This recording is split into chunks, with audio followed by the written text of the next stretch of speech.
Hello ladies, today I'm going to be working on the cover a little bit. This is my cover, and when I show you these boards you won't realise that they're part of a placemat set that I would have on my dinner table. I like that because it's heavy. Don't always use it because sometimes it's too heavy. But I think for this bead journal it's going to be just right because it could have a lot of signatures in it and that's quite weighty. So I've cut the placemats in half and I used one of them for the centre strips. And the size is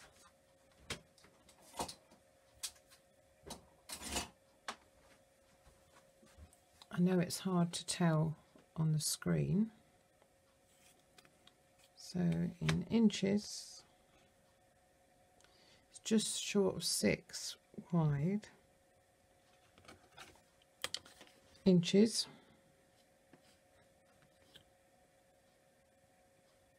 and 7 inches deep,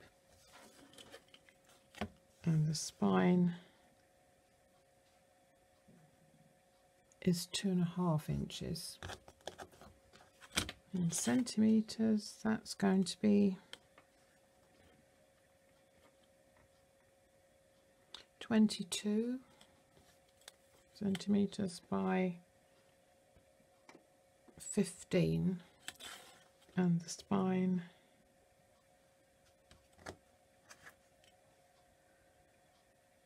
just 6. That should be the right size.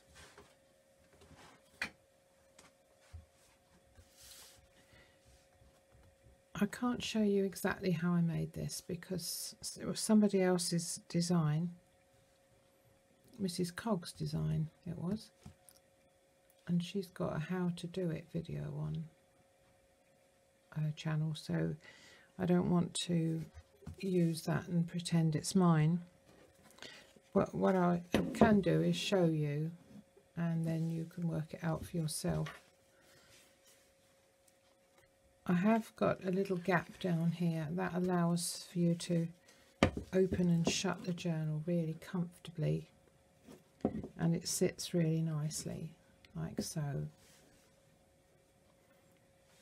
These boards are stuck onto Tyvek at the back, which is very strong, and then on top of that, and this was my idea, I've put some batting, as if I was quilting, that sort of batting, and that's given it a nice soft feel, and also disguised the Tyvek, which you can see through it. I didn't have a complete piece, so I've used 2 pieces and stuck them on.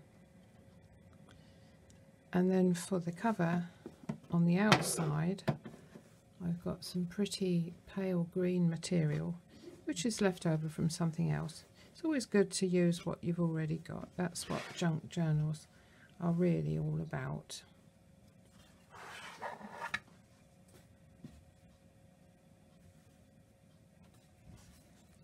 And so I'm going to cover the outside of the cover today.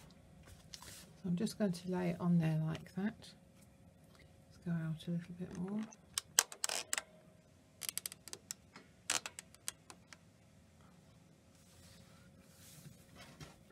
So I've got about 1.5 inches all the way around, and I'm going to stick that down like so. But first of all I'm going to deal with the corners. So I'm going to cut off a triangle shape at each corner so that I can fold it in nicely, and you'll see what I mean in a moment.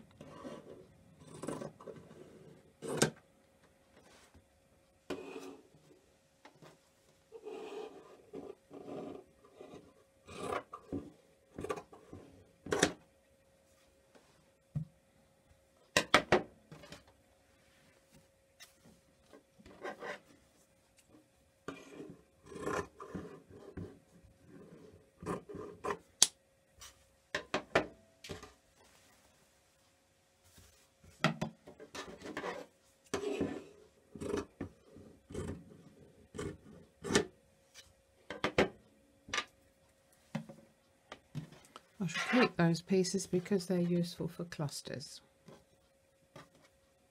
I've got 4 little triangles.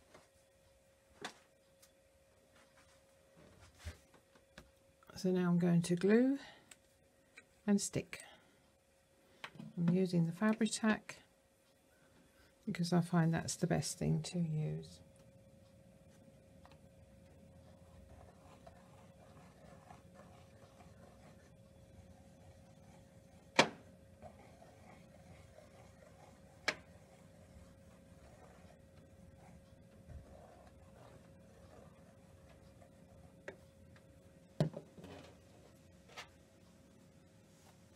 I'll just fold that over like so.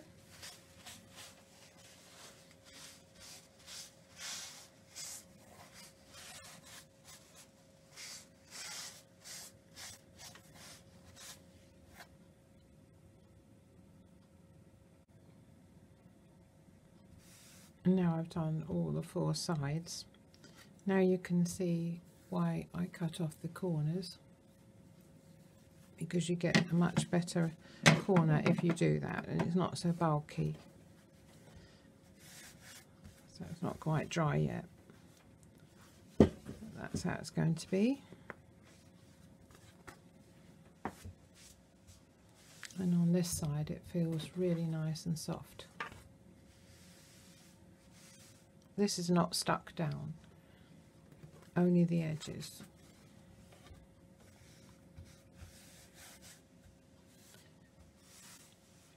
And on this side I'm going to put some more nice material, but not the same as this because I've run out, of course.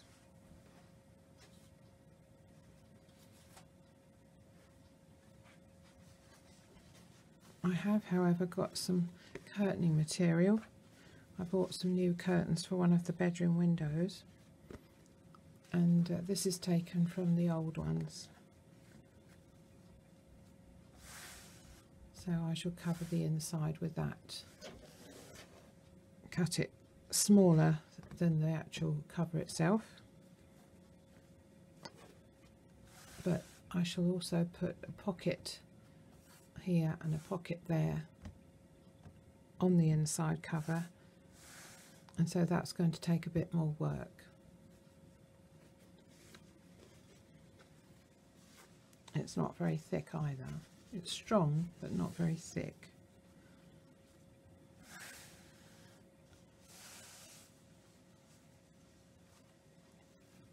So I'm going to let that dry now.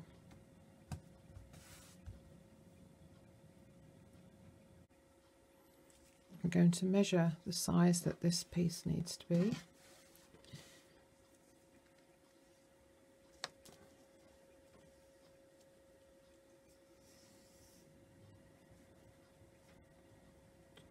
Which I would say would be 14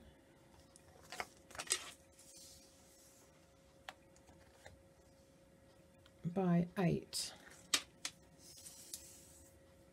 or in centimetres 35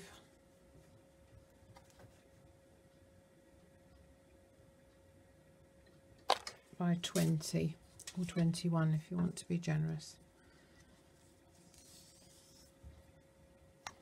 So I'll cut the piece that's 14 by 8. And I'm going to do that on my cutting mat. So I've cut the centerpiece out, and it's worth just checking now that I've got it the right way up. There is a flower there, so I need to make sure that that is going upwards and not downwards. And I've also cut out 2 pockets 6 by 3, and they will be going there and there.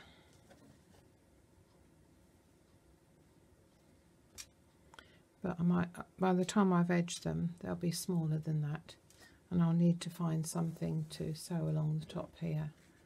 A nice piece of ribbon or a piece of lace.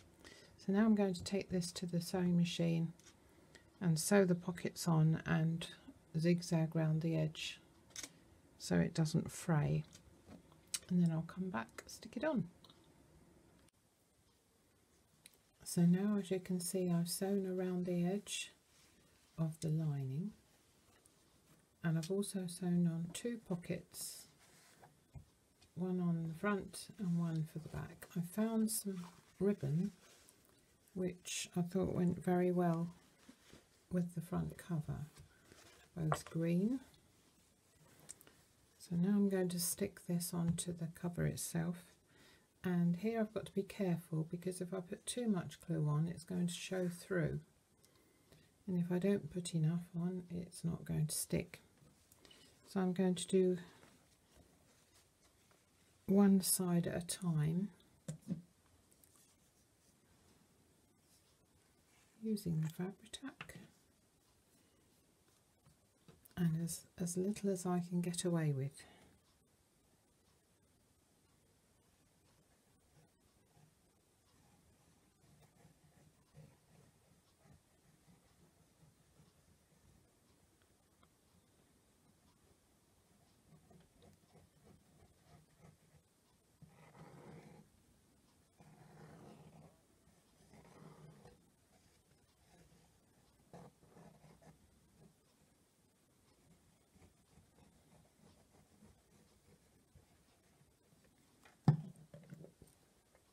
Hopefully that will be enough.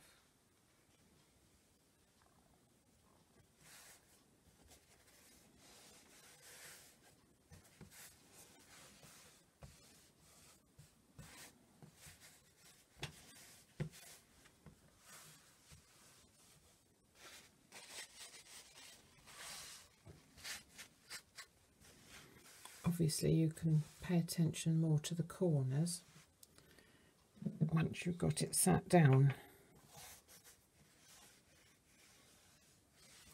So that's what I'm going to do next.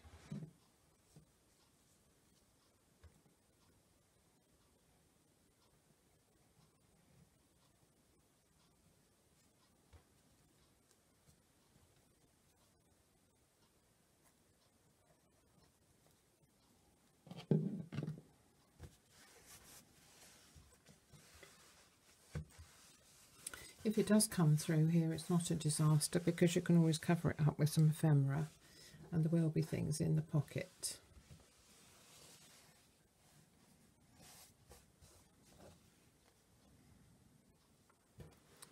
So now I'll do the other side.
Now I'm going to put a book on each side to hold it down and make sure it dries properly.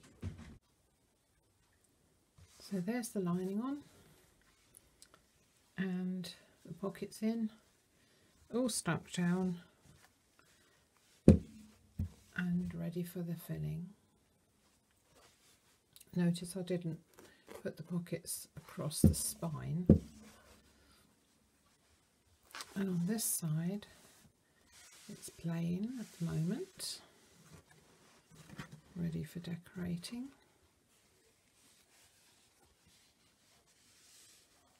So I'm happy with that, and I think it will be very nice with the signatures in. So until the next time, thank you for watching. Please subscribe if you haven't already, and give me a like if you enjoyed watching the process. And I'll see you next time.